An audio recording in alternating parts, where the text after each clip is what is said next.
Okay, this episode is about pooping. Um, Now, you got travel trailers, which I have, and I'm going to show you my bathroom. Now, this is a backup, just in case something happens with my toilet in this travel trailer. And a lot of people are using this type of setup. I've never used it because I've never had a problem with my toilet. But you know, the people living in vans and cargo trailers and stuff have to use something like this. Because just a 5-gallon bucket, and then you can usually in a camping supply at Walmart, they have these that snap into place. For you're talking about 20 bucks at most for a toilet. And if you're using a plastic bag, which most people do to poop into, you can't bury this outside like when you're camping. That's illegal because the plastic won't break down. The only thing that's legal as far as burying your human waste is if there's no plastic bag, and you have to go over 6 inches deep, you know, and then bury it, and cover it over. But you'd never ever want to bury this plastic bag because it's not biodegradable. Okay. The only other alternative is not use the plastic bag, and then if you're in an area like in a forest area, you can put in a bunch of pine needles, a couple inches poop, and then pour in a few more inches of pine needles and debris, ground debris. Or people with composting toilets, that's the other method. That, things I don't like is, well, the composting toilet, you got to buy compost material, so that costs money. Then you gotta you gotta find this place that sells that composting toilet material, and I've never seen it for sale anywhere where I've been. So you got issues there. I mean, it won't smell like these smell, and people have them in their vans and stuff, and it really stinks up the place. Composting toilets, because it's got a way to move the compost, over your human waste, it doesn't smell as bad. But anyway, enough of that. There is no smell when you're using a regular toilet in a travel trailer. Okay, and the reason why is you always have water inside here, and so that's the only opening to your tank, your black water tank underneath the RV. And you have a little gizmo over here. I don't know if you can see it. And when you push that halfway, I'm just pulling it halfway, and then your water comes out from your water pump and fills up. And so there's no way any smells or anything can come up from the tank because you got that in there. Now, when you pull this halfway, you get water supply,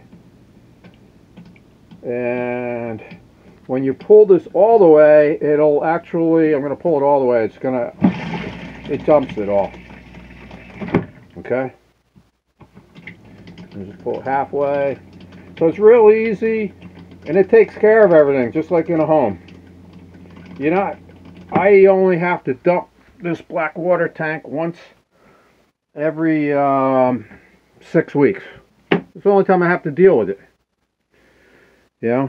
So if you're opting to go over to crapping in a bucket, more power to you. I mean, if you have to, you have to. But when I see people spending $10,000 on a van and a van rebuild, and they still have no bathroom, I don't see any sense in that. But if you're poor and you have to do that, then I feel sorry for you.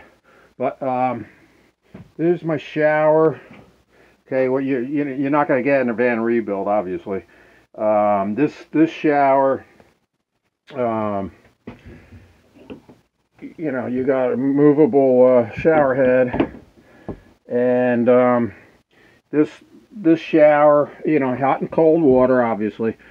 It also has a seat. So let's just say for some reason you can't really stand up. You have a seat here. You can sit here and just grab your the portable shower head, and rinse off and everything right in a nice hot shower. No reason why, you know, you have to be living in a van if you got the money. I mean, there's just no reason at all that I can think of. I put this, well, for shampoo and stuff, my back scratcher. I always love these, scratch my back. And I put in, because I only have one light in this bathroom, I couldn't see very well, especially at night, so I put in a clear plastic shower curtain. So the light will shine through this into the shower because there's no lights in here. So that's one little thing I did. You know, I cut it to length, and now it's nice and bright inside here. Again, you have hot and cold water to your sink. You got nice storage underneath for toilet paper and other stuff. Now this is a very tiny trailer. It's only 22 feet, and it's still got a fairly nice size bathroom. I put in this shelf for more storage and stuff, and I put in this medicine cabinet. Like I say, it was a very inexpensive trailer. It didn't have a lot of amenities, but all this stuff that I'm showing you didn't cost much either. So I got the medicine cabinet I put in. I tried to stay with the wood finish. I put in this towel rack. Believe it or not, it didn't even have a toilet roll thing.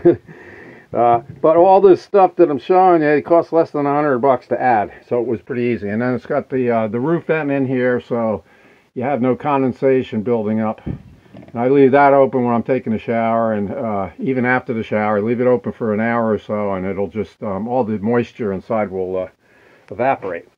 Okay, now I'm going to show you outside how to dump your tank, your gray black water tank, which is basically your toilet water.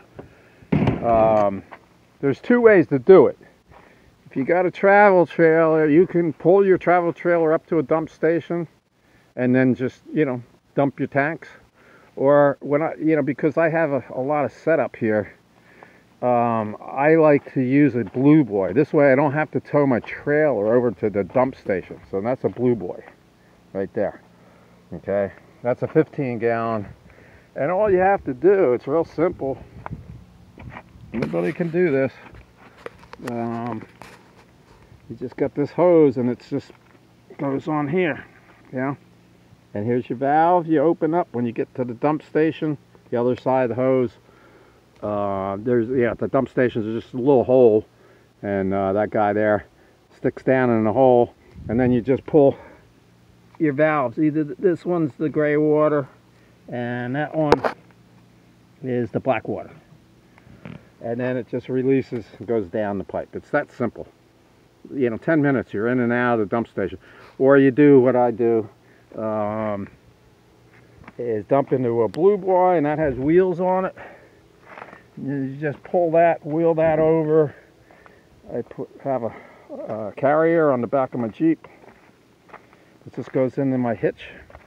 Simple setup. This is aluminum, so it only weighs about 10 pounds. Very light. And then I made just a cheap plywood ramp to pull up the blue boy onto the back here. Very simple. Just made a couple of hooks. You know, didn't cost much.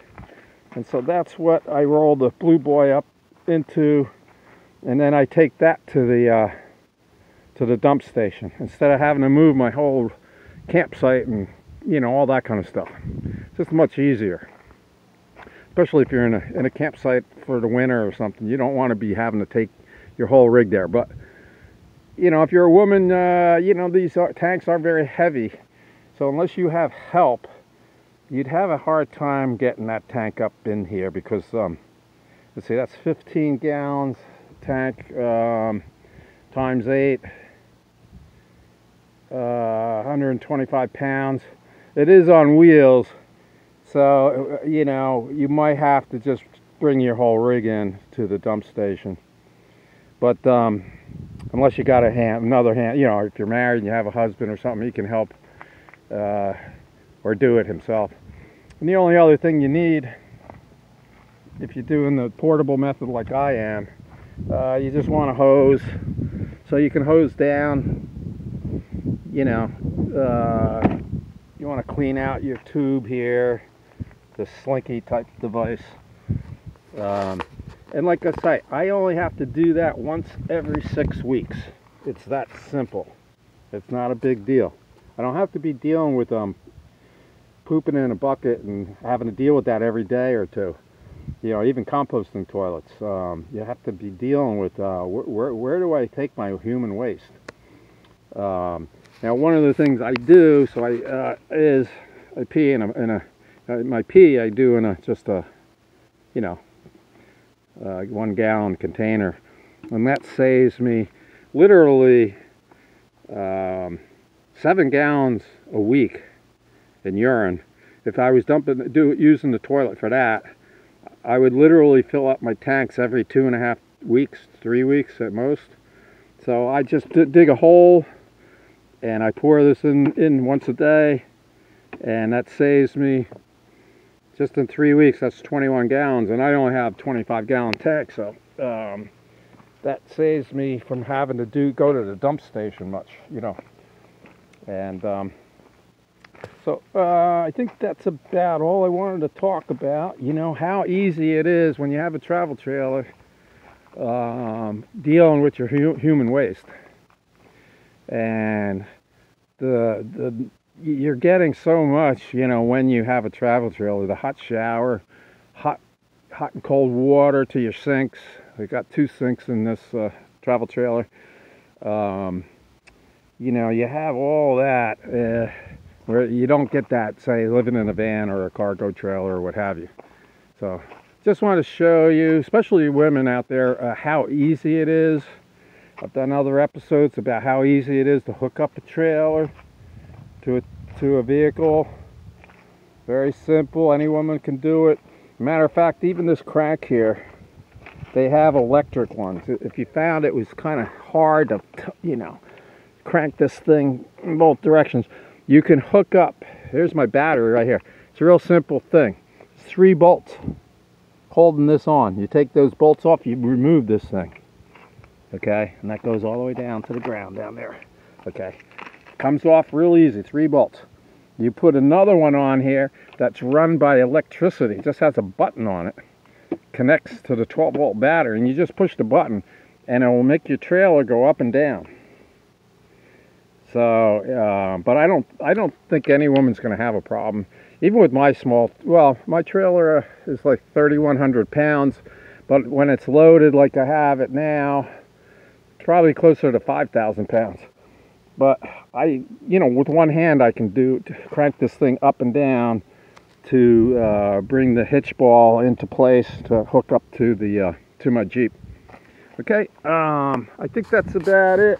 Hope you found this useful.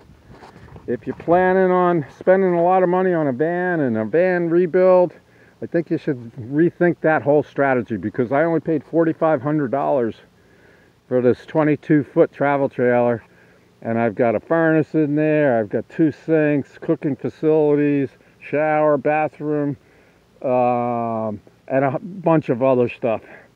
So if you're spending a lot of money on, you know, if you don't have much money, I can see going to a van or something like that. And I feel real sorry for people that have to live out of vans. I see no advantages other than if you're living in a city, you know, and, you know, obviously you're trying to hide from everyone and you're sleeping in your van on the street. I mean, I can see it for that reason. But, or if you're poor and you can't afford a travel trailer. But other than that, I don't see any reason why you'd want to be cramped up in a small van. I did it for 2 years. I know how it is. I did it when I graduated high school. I did it for 2 years traveling around, and it sucks. I mean, you're cramped up. If it rains for 3 days, you're in that cramped little area. You have no shower, no hot water. You might have a portable stove in there, but for cooking. But you don't really have much in a van, even after you've rebuilt them. So anyway, I'm trying to give people ideas of what you can really get in a travel trailer. And like I say, I paid $4,500 for this used travel trailer. Nothing's gone wrong. I've had it 3 or 4 years now. They're very dependable. So, okay, hope you got some pointers. This is Eagle Eric in the deserts of Southern California, signing off.